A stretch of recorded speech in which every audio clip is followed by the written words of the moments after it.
vida. Cadê seu marido? Meu marido está no trabalho. Que bom, porque eu não quero confusão, tá?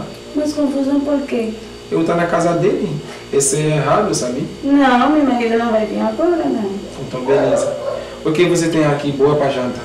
Eu deixei comida para ti, muito saborosa. Boa. Vou botar na tua boca, tá? Tá bom, então. Tá, espera aqui, tá? Tá. Te amo.